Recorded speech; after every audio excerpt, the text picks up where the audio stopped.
On March 4, 1496, in the city of Innsbruck, a Habsburg prince collapsed in the grip of a violent seizure.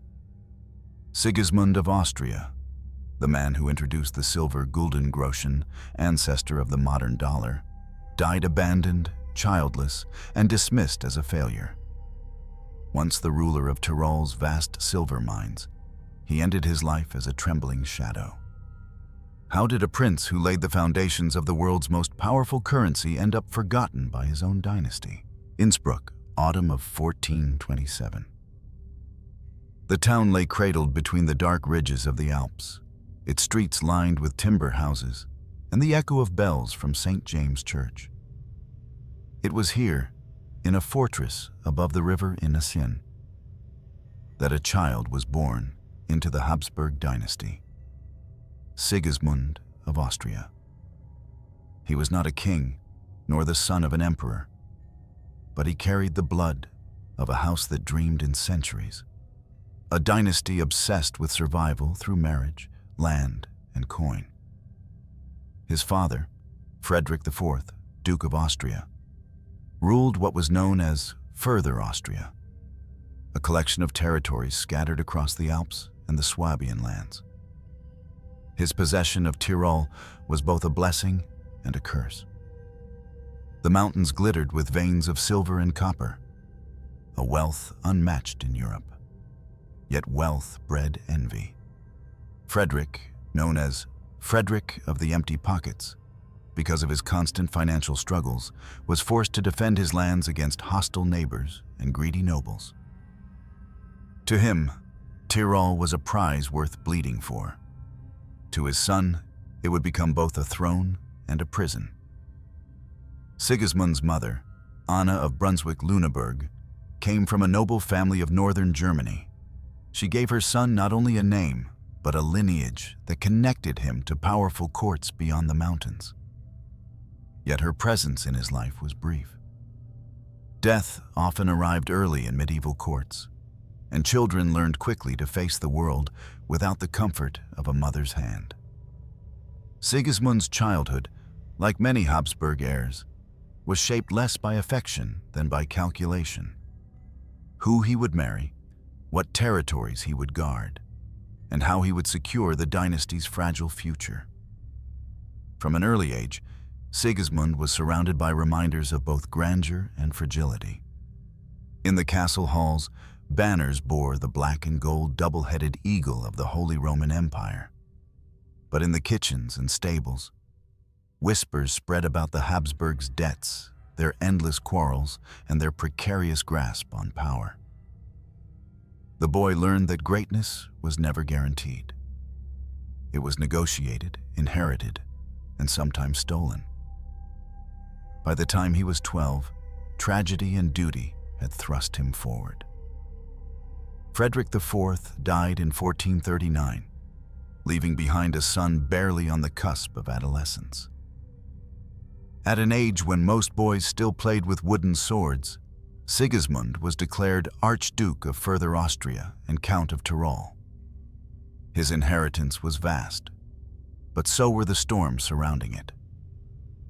His uncle, Albert II, had briefly reigned as King of the Romans, only to die young. The Habsburg dynasty was stretched thin, its branches scattered, its rivals circling like wolves. And at the center of this fragile arrangement stood a boy who barely understood the weight of his new titles. In the world of the 15th century, a child ruler was both vulnerable and dangerous. Regents and guardians maneuvered for influence, each seeking to shape the young duke's decisions. The Tyrolean nobles, fiercely protective of their privileges, eyed the boy as someone to be manipulated or ignored. The emperor himself, Frederick III, loomed in the background, a distant relative who valued control above all else. For Sigismund, childhood quickly dissolved into politics. His tutors may have taught him Latin and theology, but his daily lessons were in distrust and survival. The Alps around him, beautiful and impenetrable, became a mirror of his own destiny. The silver buried deep within the mountains promised endless wealth. But extracting it required discipline, foresight, and control. Qualities that Sigismund would struggle to master.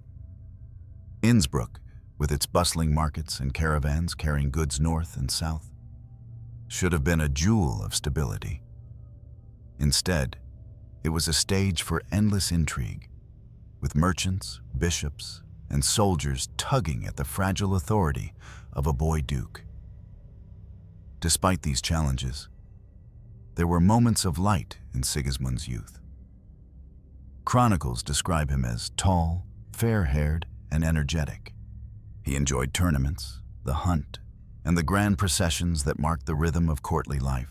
He learned to wear the brocade of state, to ride in armor, and to receive foreign envoys with a solemnity that belied his age. Yet even in these displays of power, there was a hollowness. His authority was always questioned, his decisions often undone by stronger hands behind the throne. In many ways, Sigismund's childhood foreshadowed the contradictions of his entire life. Wealth paired with debt, authority paired with weakness, vision paired with failure.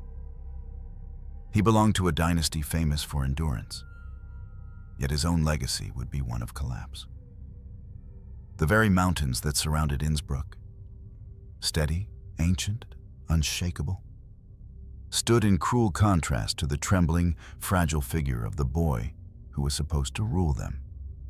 As the bells of Innsbruck tolled each evening, echoing across the valley, one could imagine the young Sigismund lying awake in the fortress chambers, the chill of alpine air seeping through the stone. He was not born to be forgotten. He was not born to die in seizures. And yet, the seeds of both obscurity and tragedy had already been sown in his childhood, in the burdens laid upon him, in the silver that glittered beneath Tyrol's soil, and in the dynasty that valued him more as a placeholder than as a prince.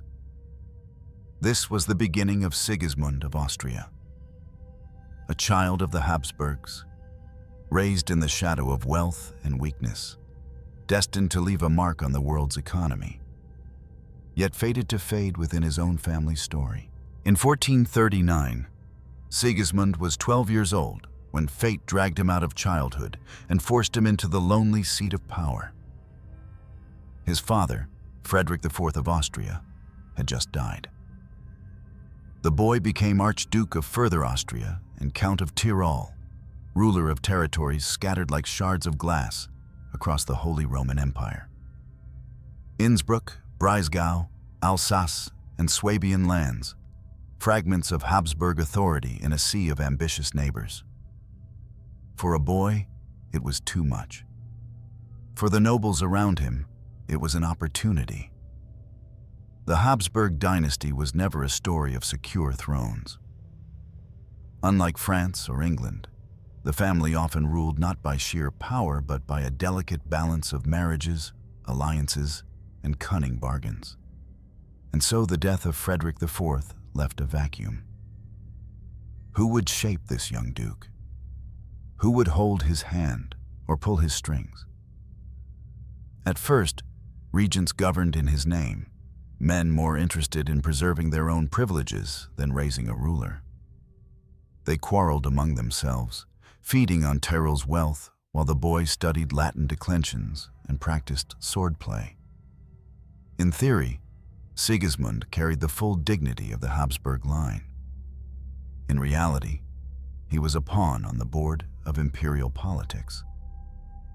The Holy Roman Emperor at the time, Frederick III, his distant cousin, watched carefully. Frederick was a man of iron patience, famous for the motto AEIOU, Alles Erdreich ist Österreich untertan, all the world is subject to Austria. To him, Sigismund was not a promising young prince, but a fragile branch of the family tree that might break under pressure. The emperor's gaze was cold, calculating, and always searching for advantage. Sigismund learned early that his greatest enemy might not be across the mountains, but within his own house. Life in Innsbruck continued under the mask of courtly splendor. Sigismund's guardians staged ceremonies to display his authority. Processions through the streets, jousts in the courtyards, audiences with bishops and merchants. The people saw a boy in fine brocade, tall for his age, with the bearing of a Habsburg heir. Yet behind the velvet and banners, the boy's decisions were second-guessed, his words filtered, his power hollow. What must it have felt like for him to walk through chambers echoing with the portraits of ancestors, to see the gilded chalices of Tyrol's wealth, and yet to know that every noble at the table whispered about his inexperience? Sigismund's childhood ended not in freedom, but in a cage built from expectation. The geography of his lands did little to ease the burden. Tyrol was beautiful, but treacherous. The same Alps that gave silver to the Habsburg coffers also isolated their ruler.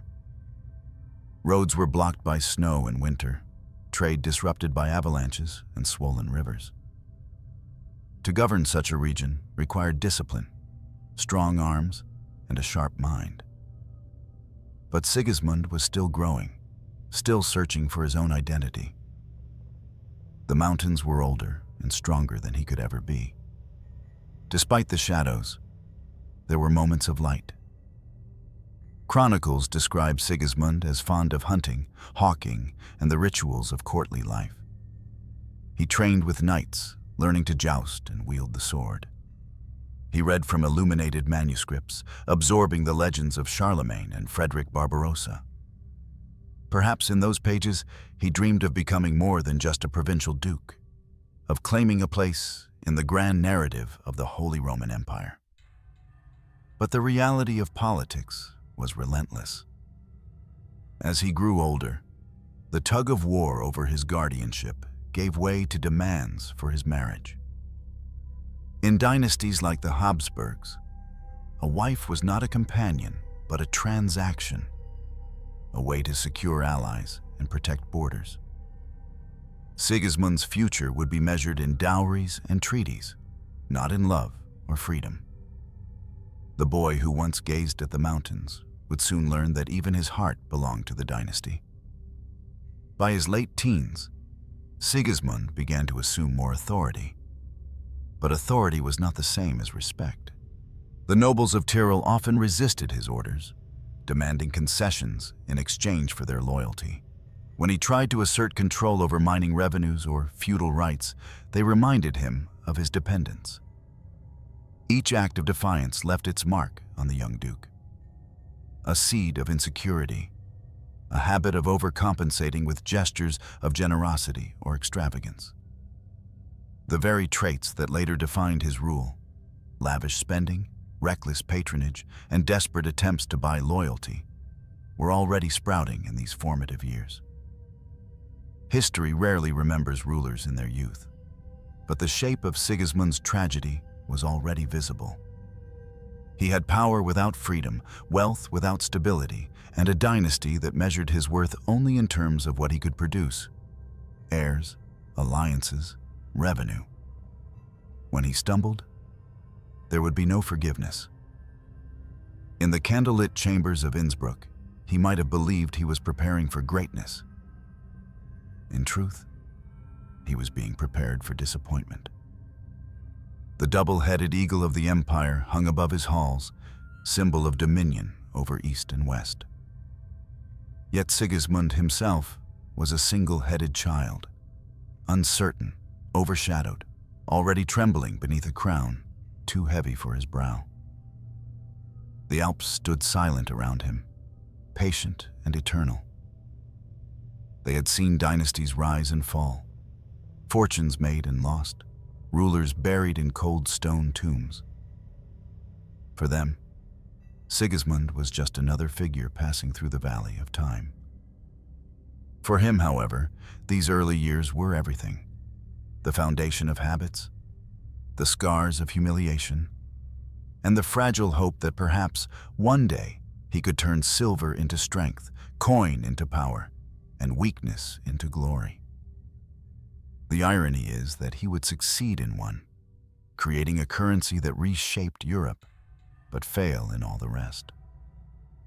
This was the young Duke, a boy thrust too soon into manhood, groomed by ambition, caged by family, and already walking a path that would end not in triumph, but in seizures and silence. By the mid-15th century, Europe's veins pulsed with silver. Nowhere was this more evident than in the Tyrolean Alps, where mountains hid veins of ore that glittered like frozen lightning in the rock. For centuries, miners carved into the stone with pickaxes, hauling loads of raw silver to the mints of Innsbruck and Hall. But it was under Sigismund of Austria that silver would be transformed into something far greater. Not just coin, but symbol, an instrument that carried his name across Europe. Sigismund was not a warrior by reputation, nor a statesman of cunning diplomacy. His gift and his curse lay in money. From an early age, he grasped the seductive power of coin. To rule Tyrol was to rule its mines, and to rule its mines was to command the arteries of European commerce. The boy who had once been overshadowed by nobles now sought to carve his own place in history through silver.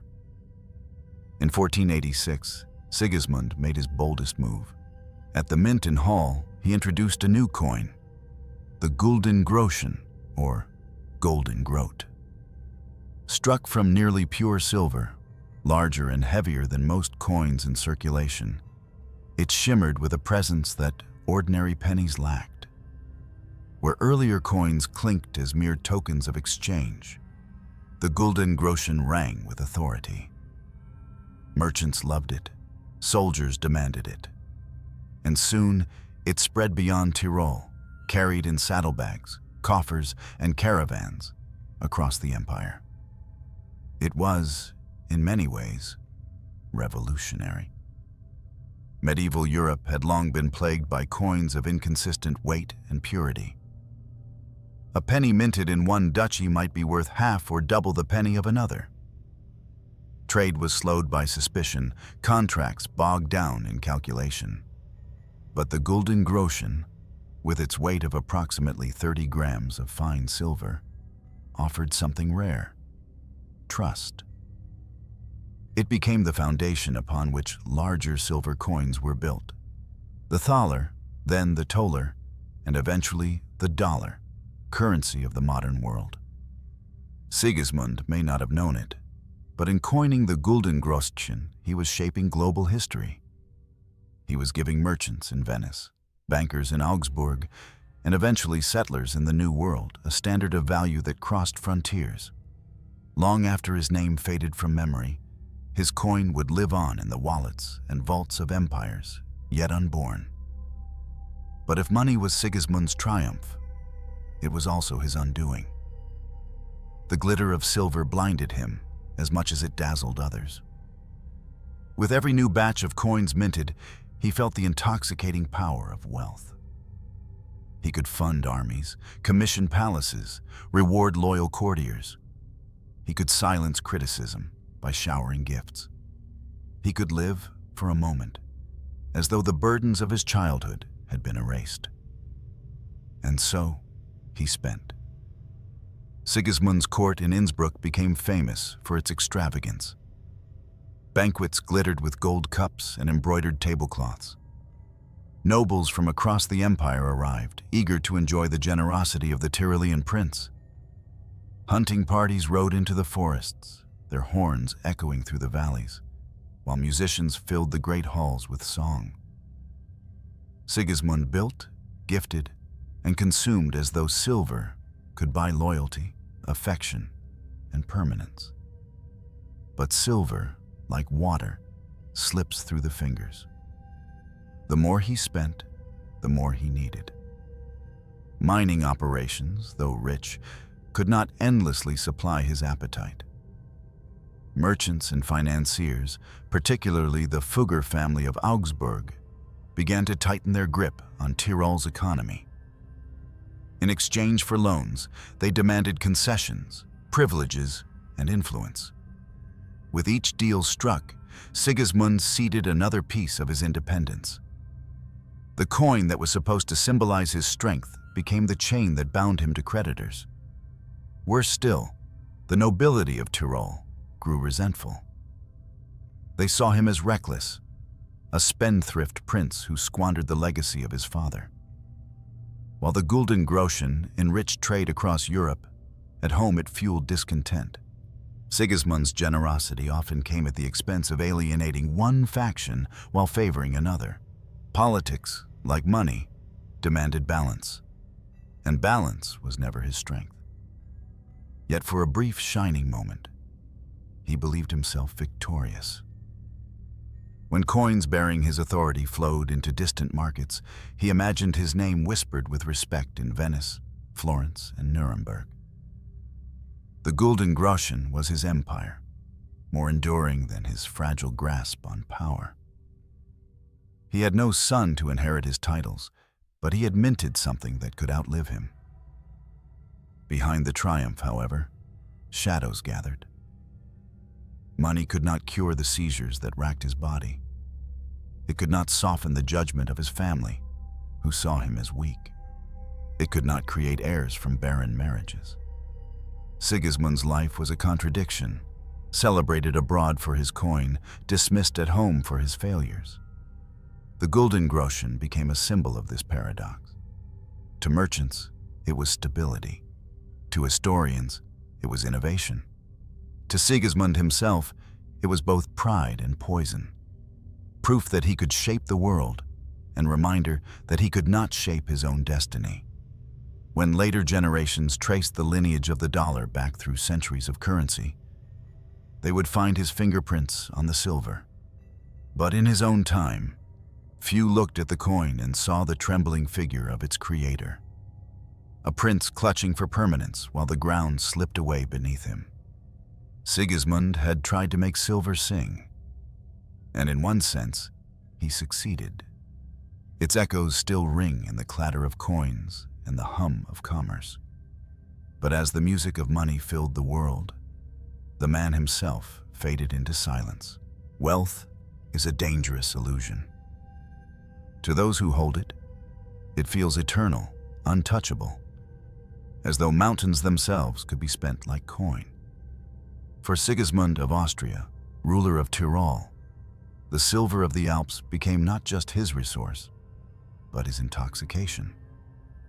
If the Gulden Groschen was his triumph, then the courtly life it financed was his undoing. By the 1470s and 1480s, Innsbruck had grown into a dazzling hub of luxury. The town, nestled in the shadow of the Nordkette Mountains, no longer looked like a provincial alpine seat. It resembled a princely stage set, draped in velvet and lit by torches that reflected off polished silver goblets. Visitors to Sigismund's court spoke of endless banquets, tables bending under the weight of roasted game, sugared confections, and wine imported from the Rhineland and Italy. Sigismund, tall and fair, played the part of a princely host with enthusiasm. He distributed gifts lavishly, handing out rings, furs, and parcels of land, as though generosity alone could purchase loyalty. His knights and courtiers competed in tournaments and hunts, their armor gleaming, their hawks circling above the forests. Music and dance filled the halls, troubadours sang of love and honor, while jugglers and jesters performed for noble audiences. The Archduke of Further Austria seemed, at least for a time, to embody the image of a Renaissance prince. But appearances are costly. The same silver that poured from Tyrol's mines also poured into the pockets of Sigismund's allies and flatterers. He bought loyalty in coin rather than in competence. Noble families who felt slighted saw his patronage as favoritism, while those who benefited grew greedy, demanding more. Each banquet, each jeweled gift, each concession of land was meant to bind supporters closer, yet it often produced the opposite, sowing envy and division. Sigismund's extravagance bled into politics. When nobles resisted his authority, He offered bribes instead of enforcing discipline. When creditors pressed him, he borrowed more, pledging future revenues from the mines. Merchants in Augsburg and bankers like the Fuggers saw in him not a ruler but a debtor, easy to manipulate. Tyrol's wealth became collateral for Sigismund's vanity. Contemporaries whispered of his weakness. Chroniclers accused him of squandering the inheritance of his father. Some described him as easily swayed by flatterers, preferring the company of entertainers to the counsel of wise advisors. His generosity, rather than securing his reputation, earned him ridicule. To his enemies, he was not Sigismund the Rich, as some called him, but Sigismund the Spendthrift. And yet, the tragedy was more complex than mere foolishness. Sigismund's extravagance was, in part, a mask. Behind the banquets and gold embroidery lay an insecure man, haunted by seizures and by his failure to secure heirs. He spent not only to dazzle, but to distract, to drown out the whispers of inadequacy that surrounded him. In giving gifts, he was buying not only loyalty, but silence. The court of Innsbruck was thus a stage of contradictions. On one hand, it projected grandeur. A prince seated at the head of a long oak table, tapestries glowing in candlelight, minstrels singing while guests toasted his health. On the other, it was fragile, propped up by debts and fragile alliances. The luxury that seemed to affirm his power in reality hollowed it out. Tyrol's common people, meanwhile, saw little benefit. For them, silver meant harsher taxes, stricter mining laws, and the endless demands of a ruler more concerned with his image than their struggles. Miners risked their lives in dark shafts, inhaling dust and working by the dim light of tallow candles, while the fruits of their labor financed velvet curtains and jeweled daggers. Discontent brewed quietly, another shadow lengthening over Sigismund's reign. The irony was sharp. Sigismund had minted the Guldengroschen, a coin that promised stability and trust. Yet his own rule was marked by instability and mistrust. He had given Europe a currency that merchants embraced, while his own nobles doubted his judgment. He had produced a coin that carried weight, while his own authority grew weightless. Still, he clung to the illusion. In the great feasts, with torches flickering against the high walls of his palace, he could almost believe that he was secure. Surrounded by music, laughter, and the sparkle of silver plates, he might have felt for a moment that he had silenced the doubts. But outside the walls, creditors waited, nobles conspired, and even his family regarded him with skepticism. The fall of Sigismund's authority was not sudden. It was gradual, like the slow erosion of a mountain slope. Each banquet, each concession, each debt was a stone removed from the foundation of his rule. By the time cracks appeared openly, the structure was already weakened beyond repair. And so, as the 15th century neared its end, Sigismund of Austria stood as a paradox. He was wealthy, yet poor, powerful, yet powerless. A prince draped in velvet, yet trembling beneath the surface. His life of luxury did not elevate him. It chained him, binding him more tightly to creditors, to flatterers, and to his own insecurities. The mountains around Innsbruck endured, silent and immutable, their silver veins undisturbed by the whims of men. But the prince who tried to turn those veins into everlasting power was already losing his grip. Beneath the music of his banquets lurked the silence of a man being hollowed out by spending, by weakness, and by the very coin that was supposed to immortalize him. The splendor of banquets, the weight of silver, the illusion of grandeur, all of it could be undone by a single moment. For Sigismund of Austria, Those moments came as sudden storms inside his body. Seizures that bent him out of shape and left his court in a stunned silence. No banquet, no coin, no crown could protect him from the mysterious illness that stalked him through his life.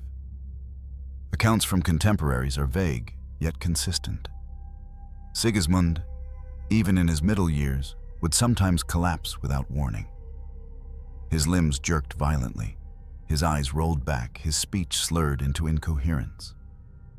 At times he would lose consciousness, at others, he would awaken confused, irritable, or paranoid.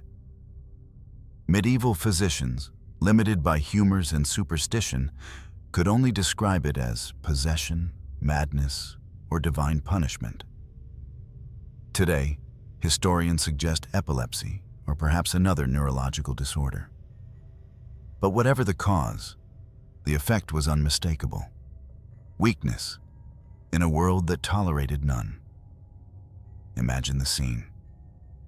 The Archduke seated at a table, presiding over a council. Nobles lean forward as petitions are read. Then, without warning, the ruler's hand trembles, his face contorts, his body convulses. Courtiers exchange nervous glances. Some rush to hold him, others step back, crossing themselves. When the fit ends, Sigismund sits pale and shaken, his dignity scattered like coins on the floor.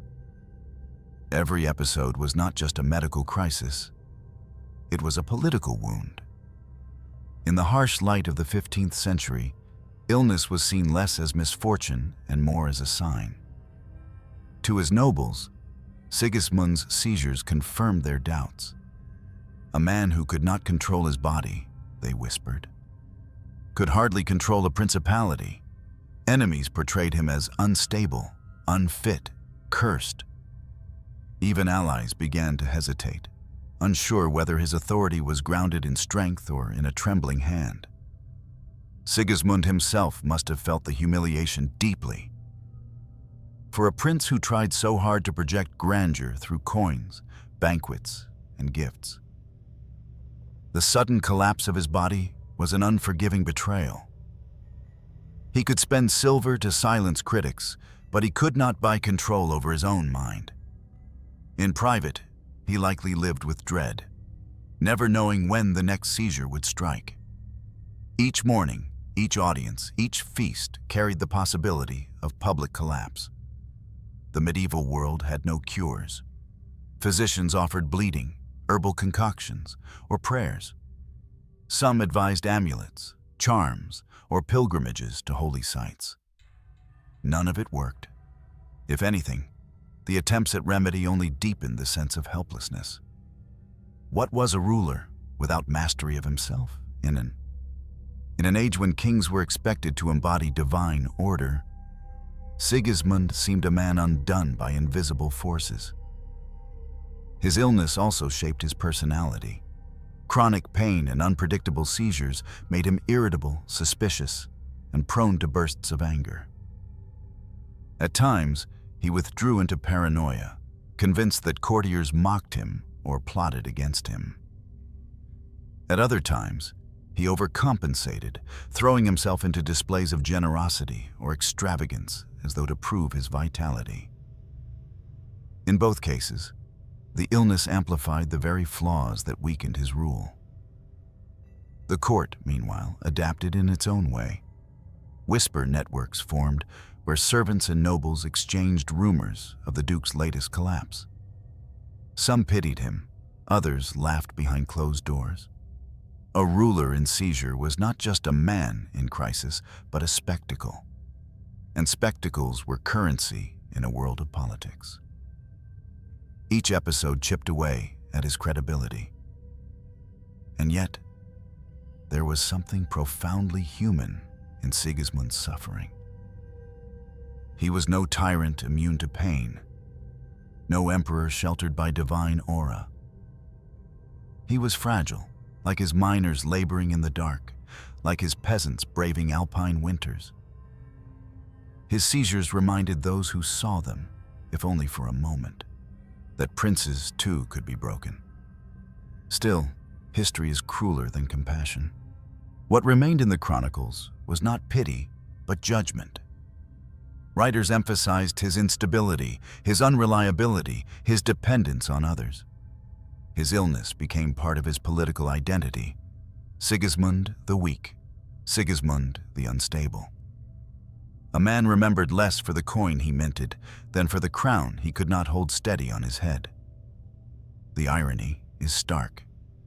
Sigismund's body betrayed him in ways his dynasty could never forgive. Yet the world he helped shape with the Guldengroschen would one day embrace leaders across continents, many of whom carried illnesses of their own. His seizures might have ruined him, but his coin endured, passed from hand to hand, across centuries, across oceans. By the late 1480s, his illness had worsened. Episodes came more frequently, lasting longer. He would emerge exhausted, his face pale, his speech slurred. In these moments, the grandeur of Innsbruck's halls seemed hollow, as though the tapestries and chandeliers mocked the weakness of their owner. And the nobles of Tyrol, watching quietly, prepared themselves for the inevitable. A ruler whose body was as unstable as his politics could not last forever. The mysterious illness was not just a medical affliction. It was the silent executioner of Sigismund's reign, eroding his dignity, feeding the doubts of his enemies, and ensuring that when his story was told, it would be framed not in triumph, but in trembling. By the end of the 1480s, Sigismund's reign resembled a fragile tapestry, held together not by strength, but by threads of obligation, debt, and compromise. The nobles of Tyrol no longer concealed their disdain. To them, the Archduke was a man who squandered silver, collapsed in seizures, and clung to titles he could not defend. They watched his trembling body and extravagant feasts with the same expression: impatience. For them, Sigismund was less a ruler than a liability.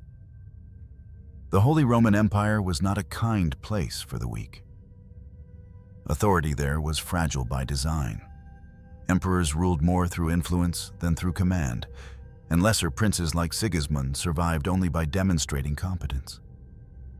When that competence wavered, the wolves gathered. And wolves, in this case, were not foreign invaders, but his own relatives and neighbors. At the center of these pressures stood Emperor Frederick III. A distant cousin, Frederick was patient, calculating, and ruthless when the moment called. He had survived decades of turmoil through caution and cunning, and he had little respect for a relative who lived beyond his means.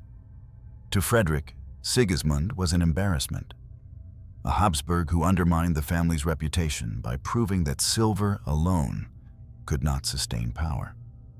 The court of Innsbruck reflected this judgment. Nobles once eager for favors grew restless, demanding more concessions to keep their loyalty. Sigismund, desperate to hold them, gave away parcels of land, mining rights, and privileges. Each signature on a charter was another fragment of authority surrendered. He tried to bind them with generosity, but generosity without discipline only deepened contempt. In council chambers, whispers grew louder. Advisors questioned whether the Archduke had the clarity to govern. Some openly mocked his reliance on gifts and banquets. Others noted his unpredictable behavior after seizures, claiming that paranoia clouded his judgment. A prince, they said, should inspire fear or respect. Sigismund inspired neither. The growing influence of creditors only worsened the humiliation. The Fugger family of Augsburg, masters of European finance, held his debts like chains. They supplied loans, demanded mining rights, and embedded themselves within Tyrol's economy. With every repayment missed, their grip tightened. Sigismund, once the Lord of Silver, had become its servant. Even his Guldengroschen, the pride of his minting reforms, seemed a bitter reminder.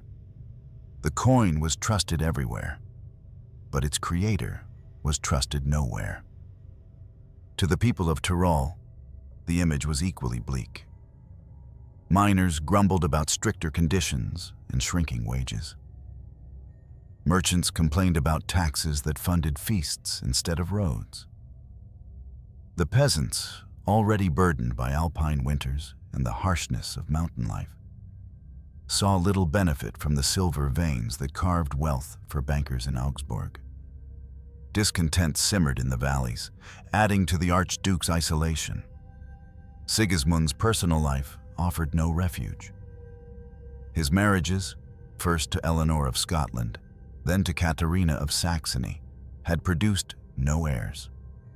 In a dynasty obsessed with lineage, this was a failure greater than debt, greater even than illness. A prince without children was a dead branch on the Habsburg tree. To his relatives, he was not only weak, but expendable. Pressure from the dynasty itself began to mount. Maximilian, the brilliant and ambitious son of Emperor Frederick III, represented everything Sigismund was not. Charismatic, militarily skilled, and politically astute, Maximilian embodied the promise of a rising Habsburg star. As comparisons spread, Sigismund shrank in stature. He was the uncle soon to be overshadowed by the nephew. By 1487, the discontent at court reached a breaking point. A group of nobles revolted against his policies, accusing him of mismanagement. Sigismund, unable to muster loyal support, was forced to retreat, making concessions that left him more powerless than ever. The revolt was not merely a political skirmish. It was a declaration that the Archduke no longer inspired obedience. One can imagine the atmosphere in the Innsbruck palace during these years. Long corridors where servants whispered of debts and illness, council halls where nobles entered with smirks, banquet halls where music covered the sound of political erosion. Sigismund, still dressed in brocade, still raised goblets of wine, but the eyes around him were no longer impressed. They were measuring his decline, and Sigismund himself must have felt the suffocation. Each seizure confirmed his vulnerability. Each debt contract signed with the Fuggers confirmed his dependence. Each letter from Frederick III carried the sting of disapproval. The pressures from court were not only external. They pressed into his very spirit, bending him toward despair. The tragedy of Sigismund lay not only in his failures, but in the inevitability of his downfall. Once the nobility had lost respect, once the dynasty had marked him as expendable, his fate was sealed. He could host another feast, strike another coin, or make another concession, but nothing would restore the aura of authority. The walls of his own palace seemed to lean inward, whispering what everyone already knew. The Archduke of Further Austria was living on borrowed time. The mountains outside Innsbruck stood silent witnesses. They had endured longer than princes, longer than dynasties. Their silver veins would outlast Sigismund, just as they had outlasted his father. To the nobles and to the emperor, Sigismund was a prince under siege, cornered not by enemies abroad, but by the weight of his own weaknesses. And as the 15th century edged toward its close, the question was no longer whether Sigismund could rule effectively. It was how long he would be allowed to remain in place before the dynasty replaced him with someone stronger, someone like Maximilian, who stood waiting in the wings. In dynasties like the Habsburgs, marriages were not matters of the heart. They were weapons, treaties made flesh, alliances sealed in silk and ritual. A successful marriage produced heirs, secured allies, and reinforced the dynasty's grip on power. A failed marriage, by contrast, was not merely a personal disappointment. It was a political catastrophe. For Sigismund of Austria, both of his marriages ended in failure, and in that failure lay the quiet collapse of his legacy. His first wife was Eleanor of Scotland, daughter of James I of Scotland. Their union, sealed in 1449, was meant to bridge the Alps and the northern seas, connecting Tyrol to the Scottish court. Eleanor was only 15 when she arrived in Innsbruck, a young bride stepping into the heavy world of Habsburg politics. Sigismund, in his early 20s, may have hoped for both companionship and advantage. For a time, the match seemed promising. Eleanor was cultured, educated in the arts, and fluent in multiple languages. She was said to have introduced French literature and Scottish customs to the Tyrolean court. Yet beneath the music and poetry, cracks emerged. The marriage remained childless, and whispers began almost immediately. Was it Eleanor's fault, or Sigismund's? In the unforgiving logic of dynastic politics, it hardly mattered. Without children, the union failed in its primary duty. The lack of heirs quickly soured the atmosphere.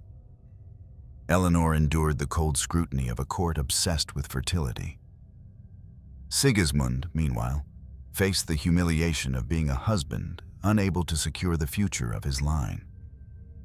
Their relationship, strained by disappointment, became a mirror of his rule, promising at first glance, hollow beneath the surface. Eleanor eventually withdrew into piety and distance. When she died in 1480, the marriage left behind no children, no legacy, only silence. 2 years later, Sigismund married again, this time to Katharina of Saxony, a member of one of Germany's most powerful families. If Eleanor had been a foreign experiment, Katharina was meant to anchor him more firmly in the empire. She was practical, devout, and politically connected. The marriage, however, repeated the same tragedy. No children, no heirs, no redemption. By the late 1480s, the whispers had become condemnation. A Habsburg prince with no offspring was a dead end, a wasted branch of the family tree. In the dynasty's eyes, this failure eclipsed all else. It did not matter that Sigismund had minted the Gulden Groschen, that he had tried to elevate Innsbruck's court into a Renaissance center. What mattered was that he could not produce a son or daughter to carry the Habsburg name forward in Tyrol. The personal toll must have been heavy. Behind the gilded doors of Innsbruck, one imagines moments of despair. Sigismund pacing, pale from seizures, staring at the portraits of ancestors who had multiplied the family line, while he stood empty-handed.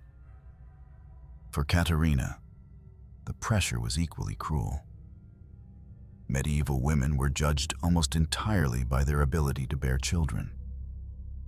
The failure to do so brought whispers of barrenness, divine punishment, or hidden curses.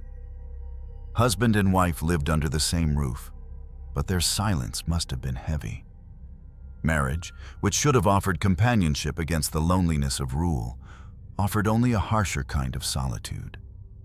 Eleanor had been distant, Katharina dutiful but uninspiring.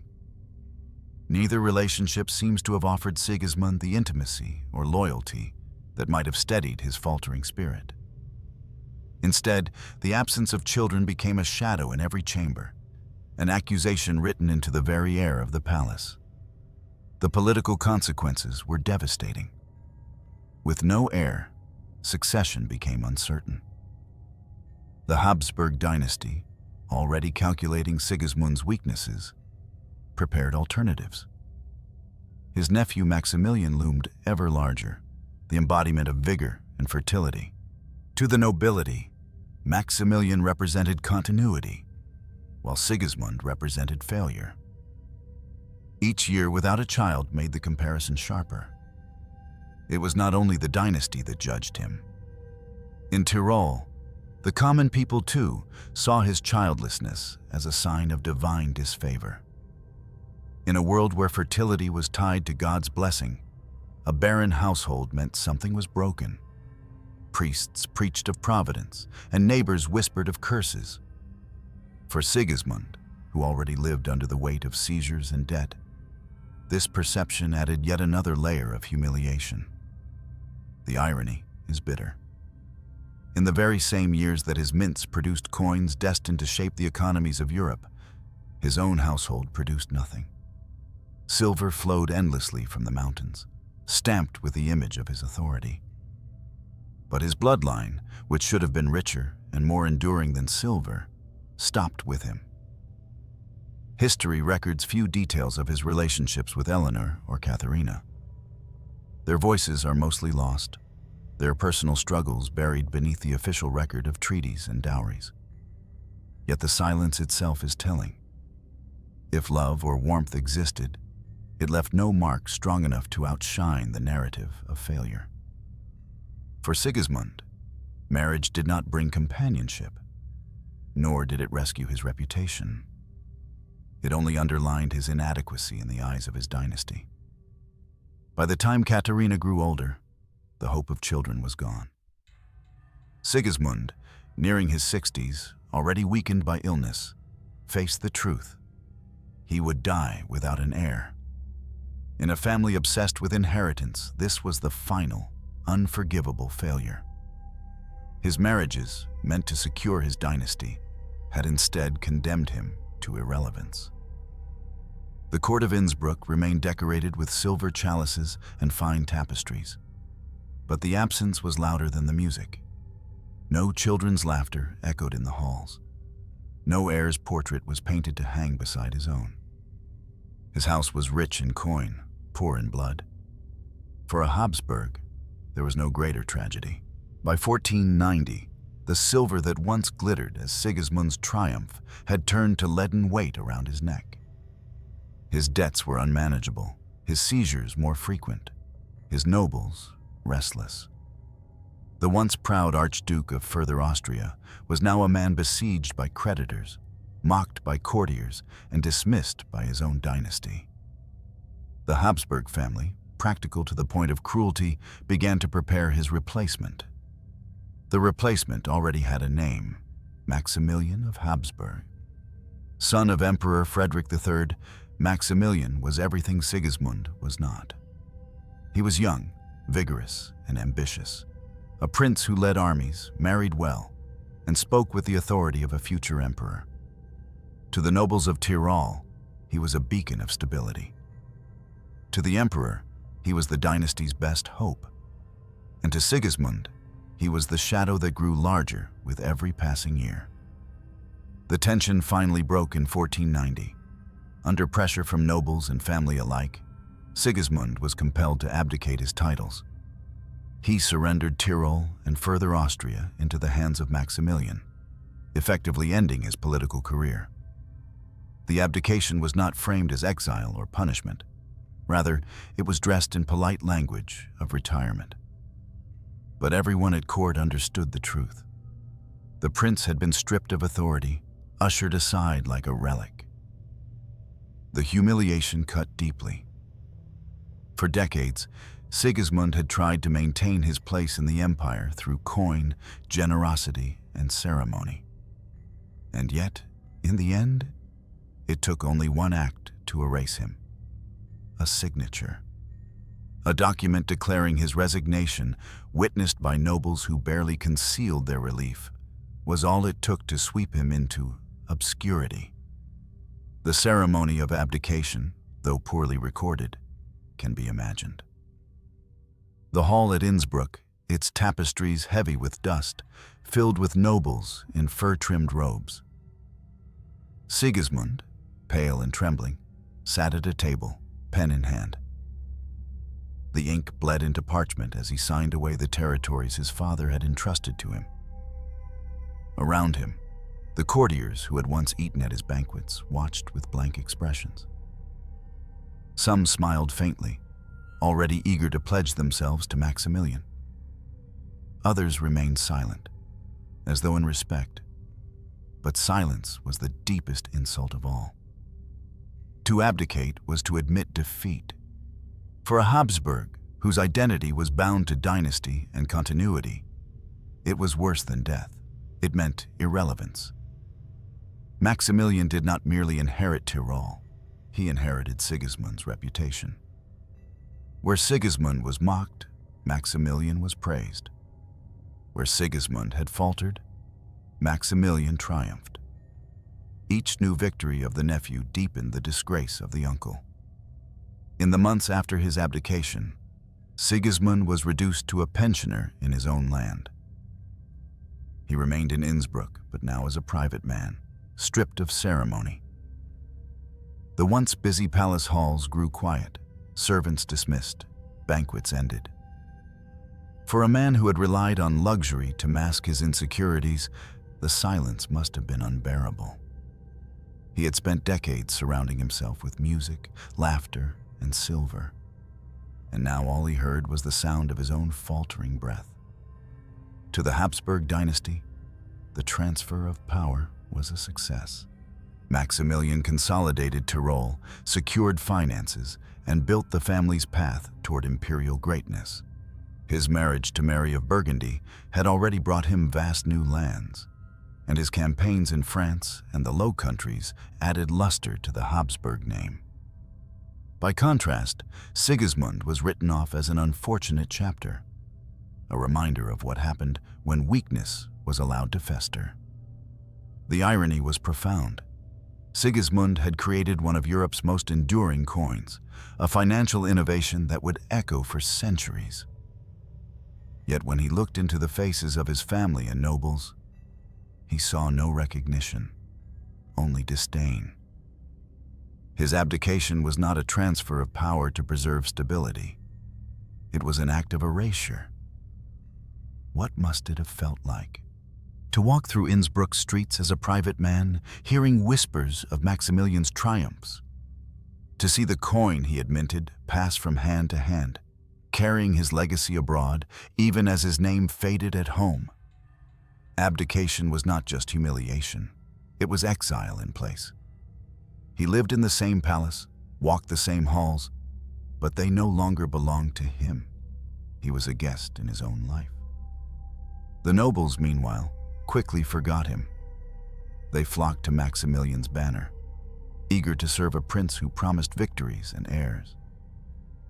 Sigismund became a figure of pity, the old man who once ruled but now sat trembling in corners. His seizures, once a source of scandal, now became a cruel form of entertainment whispered about in Innsbruck taverns.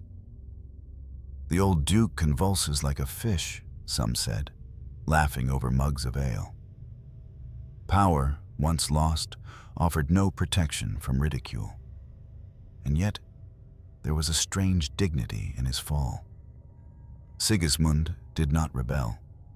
He did not cling to his throne or wage desperate wars. He accepted abdication, perhaps because he knew resistance was futile, or perhaps because illness had already broken his will. In surrender, he revealed the truth of his reign. A man who had always been more a passenger than a pilot, more a symbol than a sovereign. In the great halls of Europe, abdication stories often end with exile, imprisonment, or death. For Sigismund, it ended with silence, 6 long years of it. His abdication marked the official death of his public life, leaving only the slow decline of his private one. The Alps outside Innsbruck remained unchanged, their peaks glittering with the same silver that had once made him powerful. But Sigismund no longer had claim to it. He could look up at the mountains, but the mines, the mints, the coin, all of it now belonged to Maximilian. The prince who had once minted silver into greatness now lived as a shadow, forgotten even before his death. After 1490, Sigismund of Austria ceased to exist as a political figure. His abdication had stripped him of titles, authority, and dignity, leaving only the shell of a man to linger in Innsbruck. The final 6 years of his life were not marked by triumphs or reconciliations, but by decline, physical, emotional, and spiritual. He became a living reminder of failure, a prince fading into obscurity while his nephew Maximilian ascended to glory. the once bustling palace grew quiet. Without the duties of state or the need to dazzle visitors from mercenaries, the halls of Innsbruck stood half empty. The banquets were gone, the minstrels dismissed. The silver plates that had once reflected candlelight in brilliant feasts now gathered dust in storerooms. Sigismund remained in residence, but no longer as host. He was a guest in his own home, tolerated but irrelevant. Illness tightened its grip. His seizures became more frequent, their violence leaving him exhausted for days. Contemporary reports describe him as frail and trembling, his speech sometimes confused, his temper unpredictable. Once, his fits had been humiliations suffered in public. Now, they became his daily torment in private. Servants whispered about the old duke convulsing in bed, his body writhing as though caught in invisible chains. When the seizures subsided, they left him pale, sweating, and diminished. Isolation magnified the suffering. With no heirs, no political duties, and little affection from his family, Sigismund lived largely alone. His wife, Katharina of Saxony, remained dutiful but distant. Their childless marriage offered no comfort, no companionship strong enough to pierce the silence of those final years. He spent long hours in his chambers, staring at the alpine peaks beyond the window, watching the snow fall and melt in endless cycles, as if mocking the brevity of his own life. It is said that he grew increasingly paranoid, convinced that courtiers still mocked him, even when they rarely visited. Once his life had been filled with sycophants, eager for gifts. Now, when his purse was empty, they vanished. Only a few attendants remained, their loyalty born not of affection, but of duty. To them, Sigismund was not a prince, but a patient, a man whose body betrayed him daily, whose mind wandered between lucidity and suspicion. The contrast with Maximilian could not have been sharper. While Sigismund languished in obscurity, Maximilian campaigned across Europe, consolidating Habsburg power, marrying strategically, and winning admiration. News of his triumphs inevitably reached Innsbruck. Sigismund must have heard the rumors that Maximilian was hailed as a great statesman, that he had secured Burgundy through marriage, that he was shaping the Habsburg destiny into an empire. For Sigismund, these stories must have stung. His nephew's glory cast his own failures in even harsher relief. Yet, in the midst of decline, there was one cruel form of survival: his coin. The Gulden Groschen continued to circulate, its weight and purity respected across markets. Merchants spoke of its reliability, soldiers demanded it as pay, and bankers accepted it without hesitation. The coin outlived the man, each piece of silver carrying a fragment of his legacy, even as he was forgotten. The paradox must have haunted him. He had created something that endured across borders and decades, but he himself was fading like smoke. The court chroniclers had little to say about his final years. They were years of silence, not spectacle. For history, silence is erasure. A ruler remembered for weakness did not warrant detailed recording. And so Sigismund's decline remains vague, like a shadow at the edge of a tapestry, hinted at but unworthy of center stage. In that silence lies perhaps the greatest cruelty of all. Not that he was hated, but that he was ignored. One can imagine the atmosphere of his chambers in those years. The smell of burning tallow candles, the sound of firewood crackling in the hearth, the flicker of shadows on the wall. Sigismund seated in a heavy chair, his hands trembling, his face pale, listening to the faint toll of church bells from Innsbruck below. Once those bells had rung for his coronation, for his processions, for his banquets. Now they rang for others. while he remained alone in silence. At 68, his body worn down by seizures, Sigismund faced the inevitable. On March 4th, 1496, the storm inside his body finally overwhelmed him. He died in Innsbruck, the same city where he had been born, after a violent seizure. There were no great processions, no dynastic mourning. His death was noted, but not lamented. He was buried with dignity, but without reverence. To the Habsburgs, he was a failed branch, cut from the tree and forgotten. The Alps remained, as they always had. The mines continued to yield silver, feeding Maximilian's campaigns, shaping Europe's economy. The Gulden Groschen continued to circulate, ancestor of the thaler, ancestor of the dollar. Sigismund's creation lived on, even as his name slipped into obscurity. His final 6 years were a study in erasure. Once a ruler, he became a pensioner. Once a prince, he became a patient. Once a name, he became a whisper. History often remembers kings who died on battlefields or emperors who reshaped nations. Sigismund of Austria died in silence, his legacy confined to a coin, his story nearly erased. And yet, in that silence, there lingers a strange kind of truth.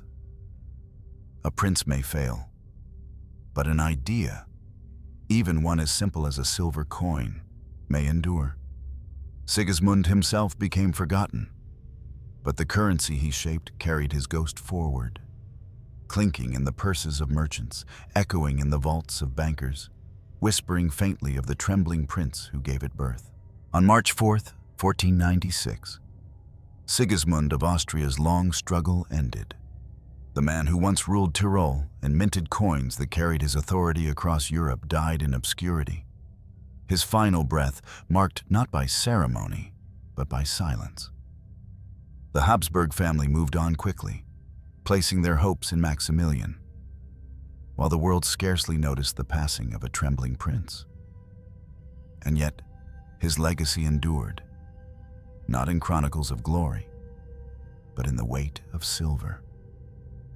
The Gulden Groschen, his greatest creation, became the ancestor of the thaler and later the dollar, a coin that would shape economies across continents. Ironically, the man dismissed as a failure in life became immortal in the clink of currency. History remembers Sigismund as weak, extravagant, and childless. But perhaps we should remember him differently, as a reminder that greatness does not always come from battlefield victories or dynastic triumphs. Sometimes it comes from quiet acts that ripple far beyond their time. Sigismund's life ended in seizures, solitude, and humiliation. Yet the coin he minted became a foundation of modern finance. The prince was forgotten, the money remained. And in that paradox lies his strange, human dignity, a flawed man whose creation outlived him.